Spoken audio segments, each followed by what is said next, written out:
Wait 1 second. Wait 1 second. Yeah, this thing popped up. All right, now I'm good. Welcome back to Cake Burger, guys. My name is Steve. And I'm Mike. And here we are. Look at that background. I wonder what we're talking about today, Mike. I don't know. That just popped up randomly. Well, before we do, guys, remember to like and subscribe. If you like this video, we have tons of content related to Spider-Man and I think Venom too. Definitely comics and video games. And remember, while you're subscribing, remember to hit the like button or the dislike button and leave a comment. I don't really care as long as you're interacting with the channel. It's all good with me. And yeah, and go like my Friday Night Game Night episodes because Zombie and My Neighbor is coming out tonight. I think we're going to release this tonight on Friday. Yeah. So 2 episodes for the price of 1 on a Friday night. Fun game, just like the movie we're going to talk about. Today we're going to last night I actually saw it with my boys. We're going to talk about Venom 2, The Secret of the Ooze, or as the media is calling it, Venom Let There Be Carnage. Which I don't know why they didn't call it Maximum Carnage, but anyway, we're going to talk about that and the spoiler scene, the post-credit scene that's breaking the internet for today anyway.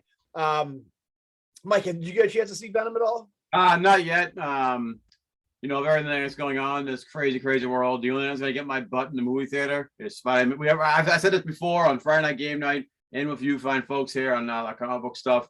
There's only 2 movies. The guy right behind me, Spider-Man, and Spider-Man 3 and Top Gun 2. But now after I kind of knew what the end credit scene was gonna be after someone put a spoiler online. So I do want to eventually see Venom. I don't know if it'll be in the movie theater, but we all know how I feel about movie theaters, and I had no intention of going to the movie theater at all. But my boys, I would die for them. So I would literally go into a theater and risk dying for them. But it wasn't that bad. Those people, we were all kind of spread apart. We bought 3 seats next to each other, and there was only 2 other people in our rows. Like that, it was a Thursday afternoon, so it wasn't really gonna be too packed. Although I did almost get to an altercation with people who didn't know how to act in a movie theater. But my son was relieved because I had that fire in my eyes. I can kind of describe it really quick. There was this one kid, kid to me, he was probably 20 years old, but a little heavy-set kid, and he had a big thing of popcorn, and this isn't his fault, but every time he would take a big handful that was coming out of his hands, and it would be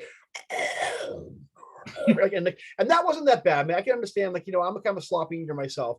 But the thing that was killing me is through every single trailer, and even until the beginning credits, he would just make mention of everything and talk and the Dune trailer showed, and he goes, "Oh, I saw Josh Brolin, quite a stacked set of characters," and I literally just looked over him and was staring at him, just to let him know the situation he was in, because my son was watching me and hoping nothing was going to happen, but I had that look in my eyes, just so you know. I was going to lean over and say, if you don't shut the fuck up, I'm going to beat the shit out of both of you and your friend. And I'm looking at you both, and I'm pretty sure I can do it. So that's the world you're going to be in if you don't shut up. Luckily, he did shut up, so we can watch. And then 2 scenes later, they say you're knocked down on the floor because 2 kids found it out. But anyway, we saw Venom, the new Venom movie. It's my son's. I'll give you the reaction that I have. I'll kind of go into depth a little bit. My son's right now. First of all, let me give you a little backstory. But Ben has been waiting for. He doesn't have to wait anymore, but he's a huge Venom fan. Both my kids, but Ben and Luke, they're both huge Venom fans. The first Spider-Man movie that Ben saw was Spider-Man 3. So he loves that movie. And then when there was rumors that Avi Arad was basically saying, since he get the rights to the Spider-Man movies, it's going to be a Venom movie. It's going to be a Venom movie. And Ben was waiting patiently for a good decade for them to finally make that Venom movie, and he loves that movie. And so when they that came out, obviously we saw that when it came out, and with this one, my littlest one, they also love Venom and Carnage. They get the skins in Fortnite, which they love, which I haven't got. I got the Venom one too on Fortnite, even though I still haven't really played it that much. You have the Tom Hardy, Eddie Brock one? The one where he's wearing I think I had the regular Venom one. Oh, that sexy guy behind me, Venom. But we saw the movie, and I'll just say it right now, I had a lot of fun. I know it's kind of a cut and paste reaction where a lot of people say I had fun. It was so much fun. The movie knew exactly what it wanted to be and who its audience was. It was pretty short runtime, 90 minutes, and that's not really all you needed for a Venom movie. Yeah. Now, did it affect the fact that it wasn't rated R? No. Well, here's the thing: people keep saying it should be rated R. Why? Because like I said before, it knows what its audience is. Your audience is kids. Like, Mm. it's like that kind of like that. And if you cut off that audience, you're taking away money on the table by kids who have good parents and don't let their kids go see rated R movies. Because and that's what it is. My 8-year-old son, I watched him the entire time. When it was supposed to be funny, he laughed out loud. When it was supposed to be action, he was engaged. My littlest son, who can't pay attention to anything for more than 5 minutes, doesn't involve like a video game, walkthrough on the internet, was fully engrossed in the movie the entire time. The good, we'll go through the good first. The good, Carnage, obviously, something that looks amazing, so comic. Yeah, I heard. I've been being told that Woody Harrelson has been killing it as Cletus Cassidy Carnage. He chewed the scenery a little bit. That's my only complaint with Woody Harrelson as Carnage. First of all, he was a good casting choice because all he has to do is play his character from Natural Born Killers.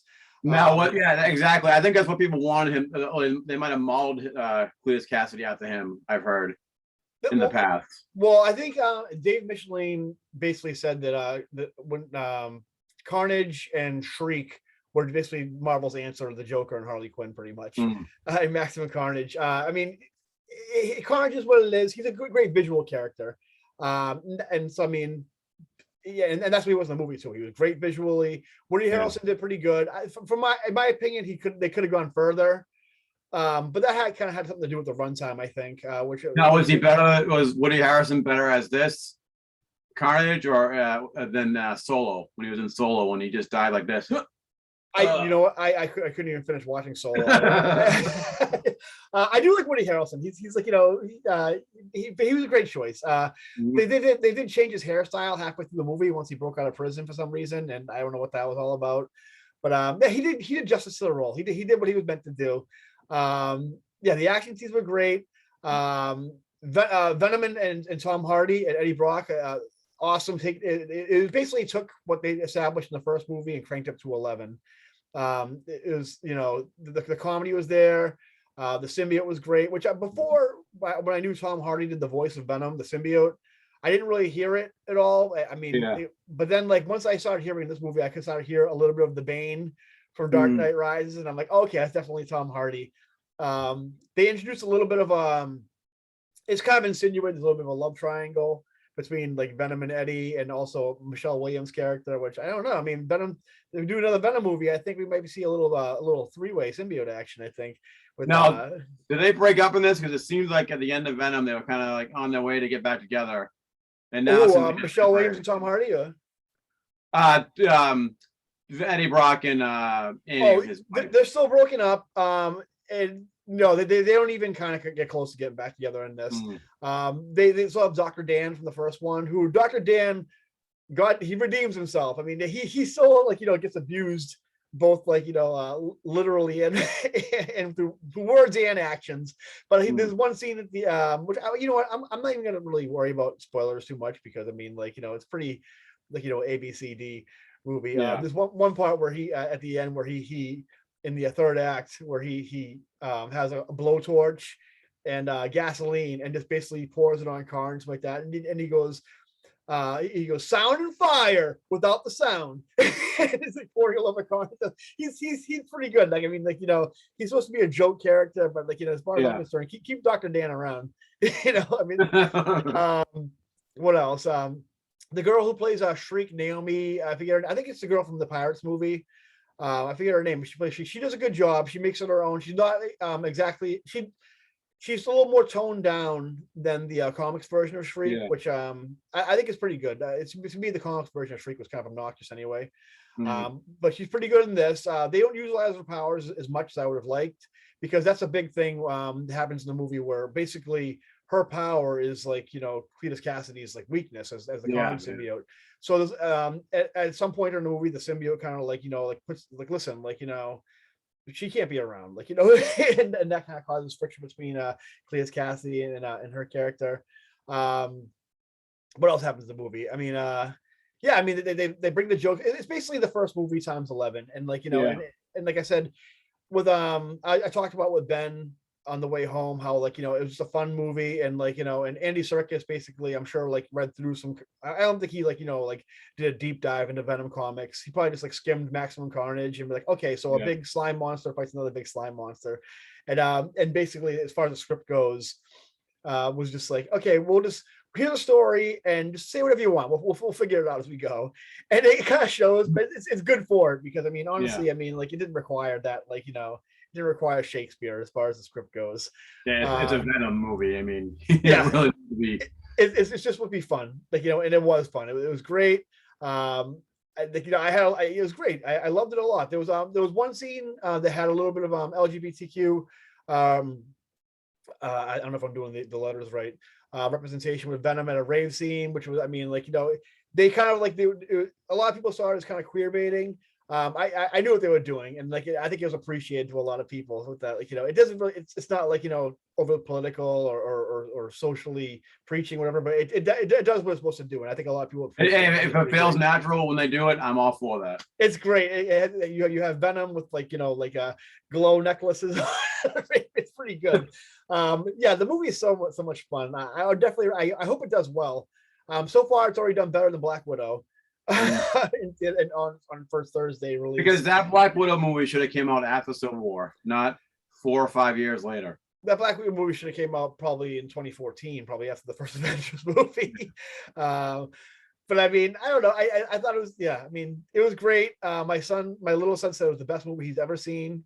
Oh, wow. And it's like, and I guess like, well, my son was already, they already had his money. My Ben, like, he's a big Venom fan. They're both Venom fans. And I guess we'll kind of get into the other spoiler territory, which is the post-credit scene, which is kind of going all over the internet right now. So Mike, behind me, basically. Mike, I know you've seen the images. I can kind of tell you exactly what happens. I mean, the movie's out right now, so I mean, like, and it's obviously been. Well, I will say this real quick. It seems like the Venom movie is making its own now, because I did like the first one, but it felt hollow without that Spider-Man origin. Because the real Venom suit we want is that suit behind me with the big white spider on it. But that's leading into what we're going to. We might eventually get that big white spider.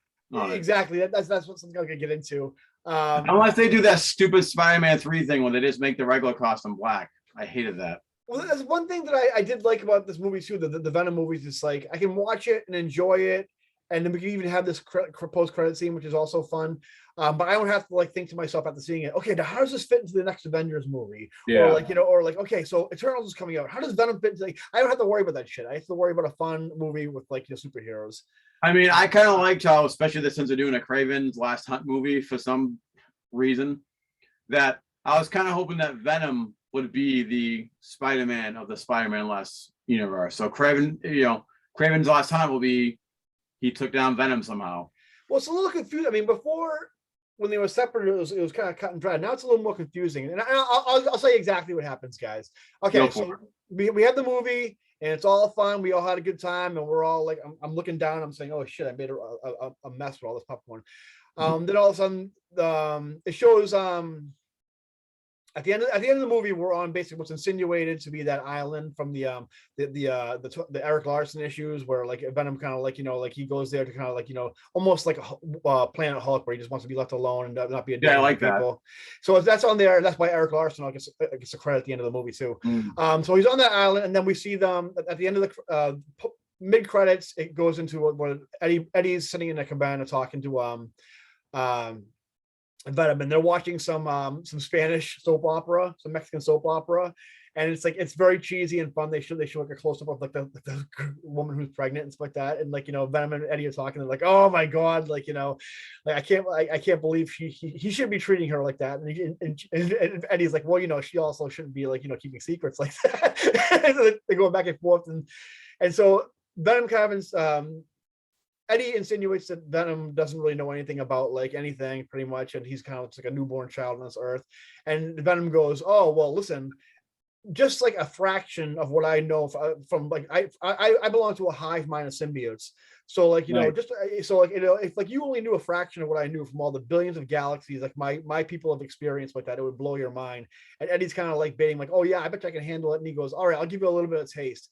And so right before he's about to do it, all of a sudden there's a big flash inside the cabana, and everything kind of like shakes like a la Lost when the thing blows up. But anyway, so all of a sudden the cabana they're in is the same cabana, but it's a little nicer, it's a little more like well lit and cleaner. And so like, and so like, what the fuck had just happened? And like, and he goes, "What did you do? Why? I thought you were just going to show me a little bit of knowledge like that." And he goes, and the symbiote's like, "That wasn't me." And so all of a sudden the TV kind of like flickers and the channel goes on. And it's the news, and it's the Jameson from the end Mm, of Far From Home, and it shows Tom Holland as like outed as like Peter Parker as Spider-Man. And so they kind of look at it, and Venom goes, that guy. And so it insinuates that he kind of knows who Spider-Man is.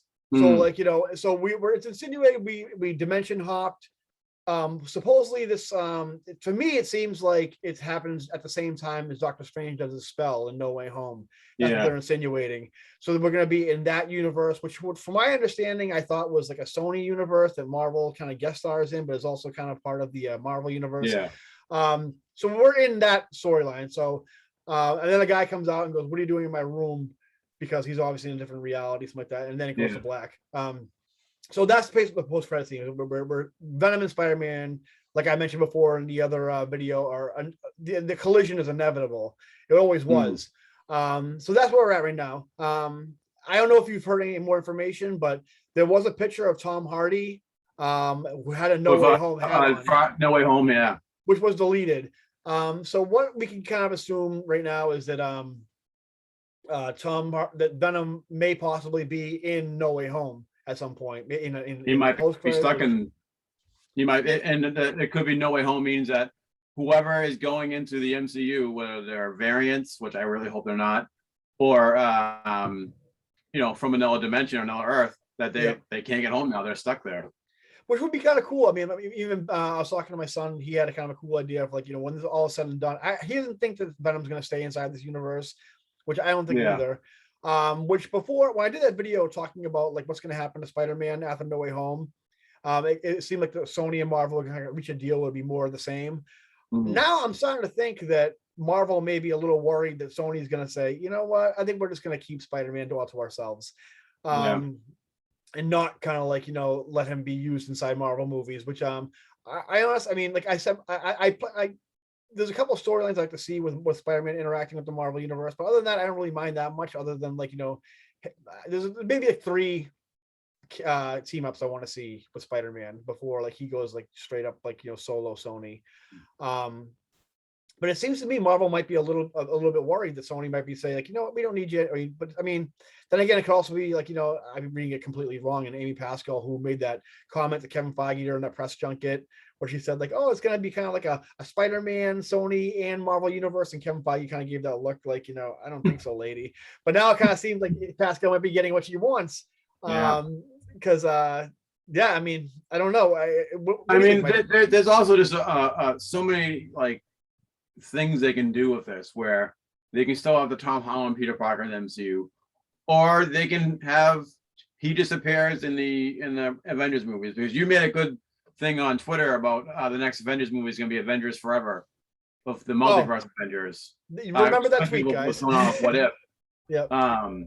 But there's so many possibilities that they can do, and my biggest thing is I hated, and I'm mad to go rewatch the Loki series again, but I hated the fact that they did this variant thing.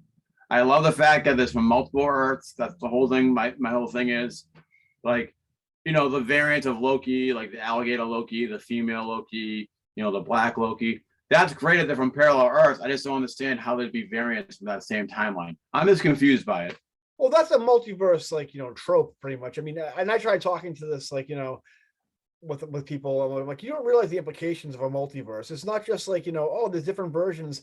There's like, it's a multiverse, then there's an infinite multiverse, which is like, say like you get up for like, you get up for work and like you're late for work and you don't eat breakfast, and that leads to a series of events.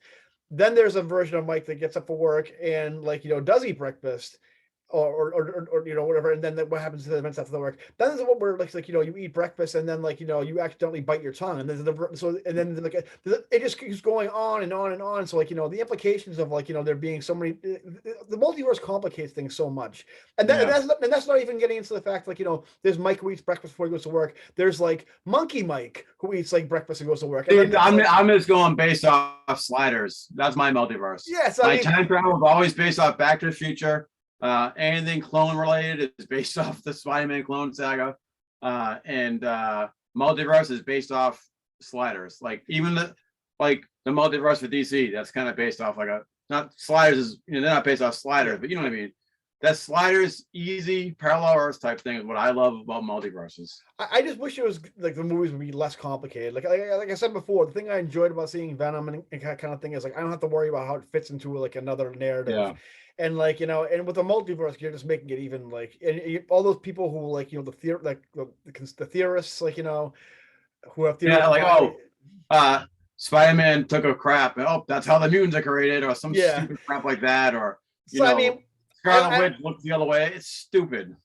It just seems to be, and also the thing kind of like I noticed also after watching this movie, I sent out a couple of tweets about the Venom movie after I saw it, and one thing I'm like, oh, if you like Venom, Let There Be Carnage. Good news, there's no Venom comic being published at Marvel right now. Yeah, I saw that. It's true. So it's like it almost seems like that Fantastic Four situation where Marvel's like, well, if we're not making all the money, then we're not going to promote it. And I almost feel like this, like the only reason Feige and all them are letting Venom like play around in their movies, if they are even, is the fact that like that they can look better by comparison. Where it's like Sony made these Venom movies, whatever the fuck, but look at what we're doing. And now there's gonna be a comic, and like you're gonna like this, and then you're gonna say, "Fuck Sony." Hugh, let's give us back Spider-Man, give us back everything because Sony can't do it right. It almost seems like it's not like the old days when the Spider-Man movie came out and they had the Spider-Man suit look like the one from Tobey Maguire. I remember looking at the Ultimate book, reading it, Ultimate Spider-Man, and Amazing, and they had the thick webs on the suit and whatnot. Oh, that's the thing I wanted to say. When Spider-Man does interact with the Tom Holland Venom interacts with Tom Holland Spider-Man, you may see a little bit of like the symbiote, like thinking Spider-Man's cool or something or whatever, or then getting that big white spider to kind of emulate. He's like, I want to be a hero. I kind of hope that's how they do it. Yeah. My other theory with that is that the symbiote's going to think that Spider-Man's back as he saw the news footage of him, killing. He didn't do it, but killing Mysterio. So other than that, this like people want Venom to be on the Sinister Six. As of right now, Venom has no. I don't either, but they want that. But Venom has no reason to hate Spider-Man in this universe because, unless you said, oh, that guy. So maybe that symbiote had some interaction with a Spider-Man in one of the universes. Yeah. But we don't officially know that yet. So that Venom has no reason to hate Spider-Man. Like we said, maybe Venom says, oh, we got to take this guy down. He's a bad guy. Well, what could also be, which is kind of a really long shot, Venom said he's part of a hive mind. Who knows if that hive mind's limited to just this reality? Maybe that symbiote also has connection to this Hope for Grace symbiote, so he knows who Spider-Man is, Spider-Man. You know what I mean? I think it would be better. I don't want Spider-Man to be in Venom to be in a Sinister Six. Me neither. I didn't like it during the Howard Mackie run, and I don't like it now. Yeah, it doesn't make sense. The only thing that'd be good is if there's actual Sinister Six in the Spider-Man movie in No Way Home, like a lot of people are kind of theorizing, which Sony obviously wants. If Spider-Man's overwhelmed by a Sinister Six, and then all of a sudden Venom comes out to bail him out, to help him out, and it's like a Spider-Man Venom team up. Or it could be the other two Spider-Men, Tobey or Andrew. Because I think there would be a lot of I don't think Tobey and Andrew are in Spider-Man No Way Home. And all I know, if they are in it, I don't want them to be variants. I want them to be from multiple parallel Earths. That's what I want. I don't. That's why I don't think they're going to be in the movie, and I think it would also be cheaper and more simpler to just have Tom Hardy team up against the Sinister Six if that's the case. One thing about that though, which kind of bothers me a little bit too, is it's also insinuated that if Venom does stay in this universe, then it means the character building they did to make Venom a hero in this universe also means that these first two movies don't even matter anymore. Because if he's in another universe, that means that there's a different Carnage, there's a different Michelle Williams character, there's a different whoever, you know what I mean? And people are gonna think he's a villain too, just by looking at him. So as far as what the implication, there's tons of implications. I think all my theories kind of I had to kind of rethink a lot of my theories now. I don't know. Who knows what's going to happen? We'll find out in No Way Home in December for sure. But if Venom does show up, like what the new starting point is. But So what do you think? Are you happy to see the Tom Hardy Venom come into the MCU? I am, and I don't hope that. I kind of hope that they're not enemies. Yeah. Unless like you said, if he's part of the Hive, and then he knows that a version of Spider-Man killed one of the symbiotes. Or the other theory that would be good, he's going to think, because throughout all the Venom movies, Venom's like, should I kill that guy? Should I eat his brains, or should I kill him? Is he the bad guy? And he's like, no, he's not a bad guy. So the only thing I can think of that would make him want to take on Spider-Man and defeat him is he thinks he's a bad guy because he sees that footage of Jameson saying, oh, Spider-Man's Peter Parker and he's a bad guy. You know, he killed Mysterio and all that jazz. So, or like you said, he sees how cool Spider-Man is and he has that awesome white spider on it. I would like that. I mean, first of all, Spider-Man and Venom haven't been like enemies in a very long time in the comics. They haven't. And even you see in the Donny Cates run of Venom, the recent run that finished up, that Venom thinks Spider. I mean, like Venom and Eddie think like Spider-Man's cool. They don't idolize him or like that. It's not like a hero worship thing, but I definitely think like, you know, I wish I could be like that, like a hero like Spider-Man. Yeah, because they have like kind of like a bond now. Like he goes, hey Pete, I really need your help. Or Pete, can you save my son? Yeah, and he doesn't think of him like, you know, like that picture behind me where he wanted to eat his brains every single time that they met. You trust him now. He knows that they're friends, they're partners, they're good, they're allies now, you know. Yep. I think that would be a good idea, way to go. A buddy movie with them. I definitely think the next Venom movie, if he doesn't show up in No Way Home, or if he just shows up at the very end of No Way Home, the next Venom movie will definitely revolve around Venom and Spider-Man, for sure. They've already, I mean, spoiler alerts for the movie, they tease Toxin. And there's another character who my son's actually going to see the movie again tomorrow, and they named some inmate in the movie, which I didn't catch the name, but like, you know what, they say their name on purpose. It wasn't just because like by accident. So yeah, I mean, that's all I got pretty much as far as Venom coverage goes. Venom, Let There Be Carnage. Like I said, great fun movie. I hope it does well. Me too. And like, cause I want to see more. I hope all the comic book movies do well. Every single one that comes out, even if I have no interest in it, like the Joker movie, I'm glad it did well, because that's what we want to keep seeing these movies come out. So I'm glad it does well. Yeah. So yeah, I think that's all we got to this episode, guys. Again, remember to like and subscribe, and check out more videos, and we'll see you next time, guys. See you guys later.